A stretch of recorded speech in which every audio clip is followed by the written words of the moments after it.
Lois, I thought we had a deal. You know, I save the world, you write it up, we both end up on page 1 of the Planet. Who the heck? But no, I get page 6. You can't be. Superman? Well, let's see. Big red S on chest, check. Fly, like a bird or even a plane, notch. Super strong. Hey, my desk! No doubt about it, I'm the real Superman, Lois. Got a never-ending battle with my name on it. Let's take a look at Superboy. Before we can take a look at Superboy, we have to look at his accessories. He comes with a couple of head options. This is the one that's on him in the box when you first open him up. It's a very kind of neutral expression. I like what they did with his hair. It looks very much like it did in the comic.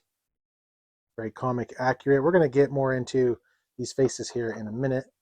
Here is an angry one, because you always got to have an angry version of Superman somewhere, even if it is just Superboy.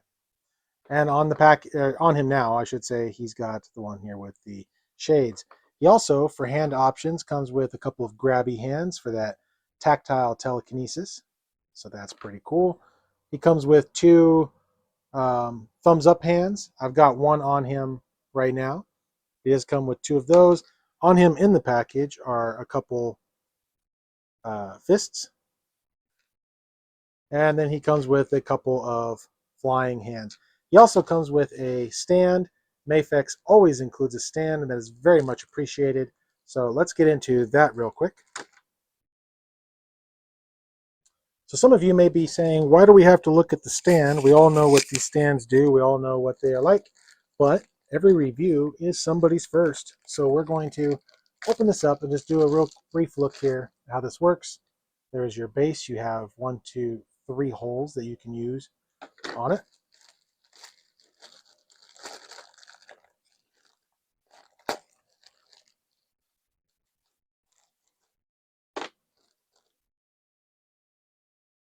And you have your choice of options here. There is a rod. I don't usually use the rod. I like to use the adjustable kind. And you have a couple of options here for the waist grabber. I'm going to go with the standard traditional looking one here. And again, guys, I know most of you know how to do this, but every review is somebody's first. So we're just going to go through it just real fast. They do have screws on here. You can tighten these up and loosen them as needed. Okay, there's a little hole right there, peg right there. You can probably guess what happens when a mommy peg and a daddy peg love each other very much. You get a together peg. So that works. This is also bendy. And down here, that is also bendy. So you stick it into one of the holes right there. Boom, now you've got your stand to hold your Superboy figure. So you just open that up. You watch out for the jacket. You slip him in there. Close that up. Okay, he has a tiny waist. Maybe we should go with the other one that's over here. This one looks like it might be a little bit smaller, but either way. So very crude, very whatever. Normally this would be posed up better, but as you can see, it holds him. He's not going anywhere. So, yeah. And now for the figure itself. We have been waiting a very, very long time for Mafex to finish these guys up. They started a couple of years ago with Cyborg Superman, and then went to the Man of Steel, and recently with the Eradicator. And now here we have the Metropolis Kid. We have Superboy. Was he worth the wait? To complete the set, yes. Yes, he was. Is he a great figure? Well, he's okay. I got to say, mine has a few... Well, mine has one big issue. I'm going to show you off the bat. See how wobbly that is? That is way too loose down here. Take that off. So the neck is on double peg. Okay, so as you can see, the neck here is its own piece, and it does come off just fine. So there's a peg in here, and this is fine. That it's not movable, it's solid. That's good. The hole here, though, let's see if we can get in on that. The hole is a little too big for that peg right there. So then what ends up happening is you try to position him, and it just wants to flop around, and it shouldn't be like that. Sometimes when I have him posed up, his head will just fall forward. Of course, now it's working just fine. I'm going to put a little bit of sticky tack in there, just a tiny bit, just to kind of, you know, firm that up. So that's probably just my copy, I would assume. But you never know. That is something to keep an eye out for. Otherwise, he looks good. I like his jacket. I don't know if this is going to flake and get bad over time. I don't know if this is pleather. I'm assuming it's pleather. Yeah, that's a pleathery material. So this is going to flake over time eventually. It's not going to last. So be mindful of that. You could get some, there's some different whites and stuff out there you can get that is supposed to help make pleather last. I use it on my Hot Toys. 404, I don't remember. I'll try to, if I remember, I'll try to put a link down in the description. But you just do a little and it's supposed to take care of that for you. You just kind of rub that in. Come on down here to his legs. We got these yellow straps. The yellow on black looks pretty nice. It's not too messy. There's a couple of spots here. There is a spot here on his leg, that yellow little circle. That's just on there. Not much you can do about that kind of thing.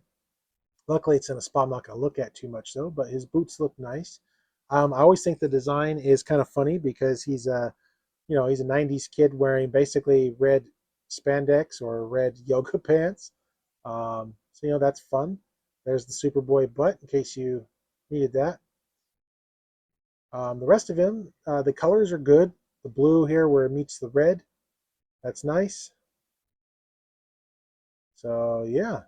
Um, his articulation, if you've ever messed with a Mafex, it's about what you expect. His head does go all the way around, goes side to side.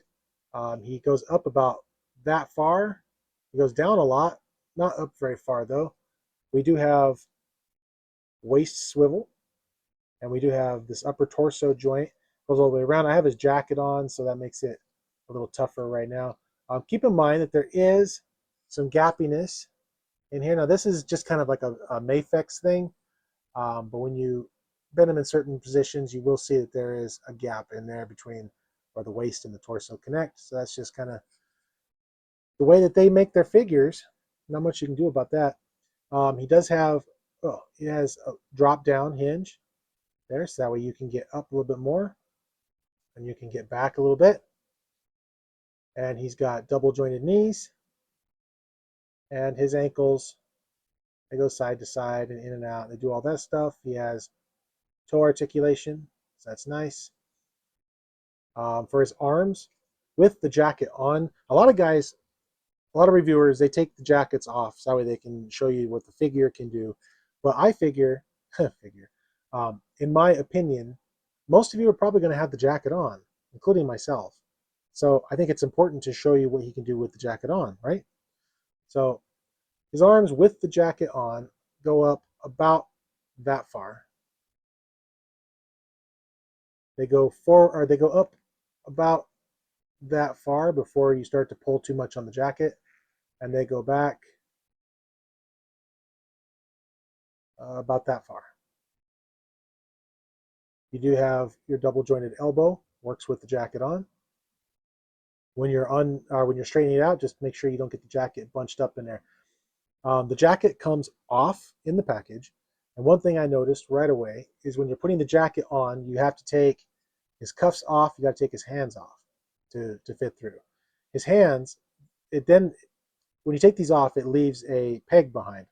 When you're putting the jacket on, be very careful, because I almost poked through my elbow over here with the peg.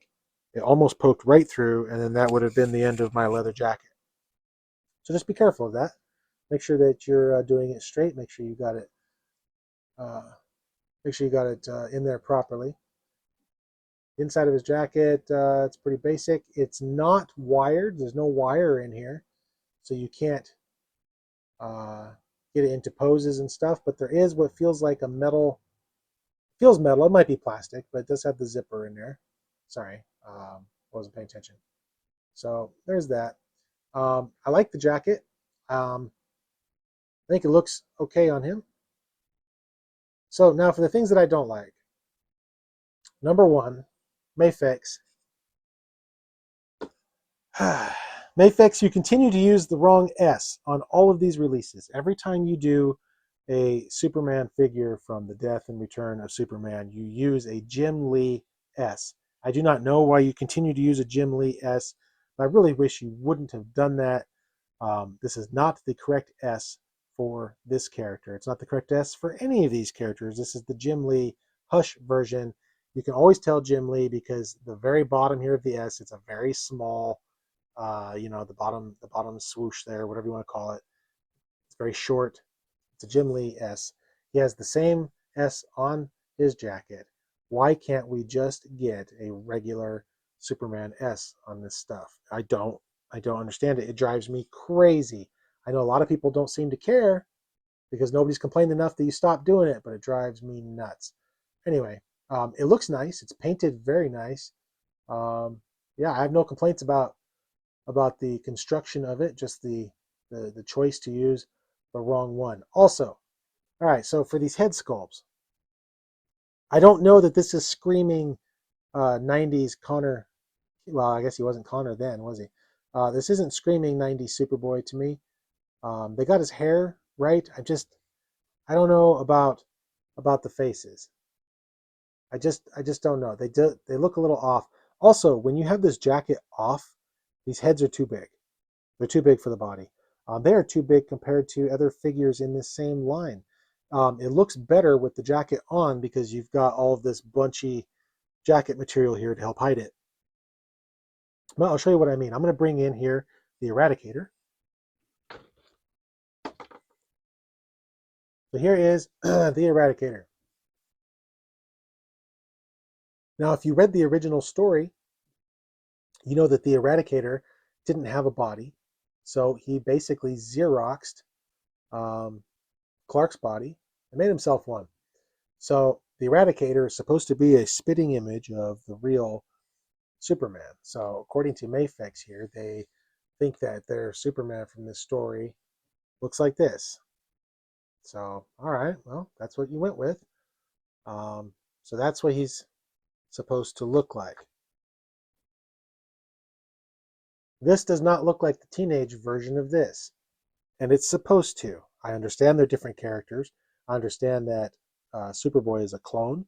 I understand that this is not real Superman, but this is basically his body. It's a Xerox. It's a copy. It's supposed to be what he looks like. But the teenager here has a head that is slightly larger than the Eradicator, and they don't look anything alike. So I think that's just a weird design choice on both sides, on both figures. But when you take the jacket off of Superboy, the heads are much too large for the rest of it. So that is a brief complaint as well. Anyway, that's all I got.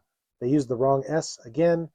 I'm not sure that this is really screaming 90s Superboy to me in the face design, and doesn't look anything like the Eradicator, but also the Eradicator doesn't look anything like Superman. So there is that. So let's do some size comparisons and we'll get you guys out of here.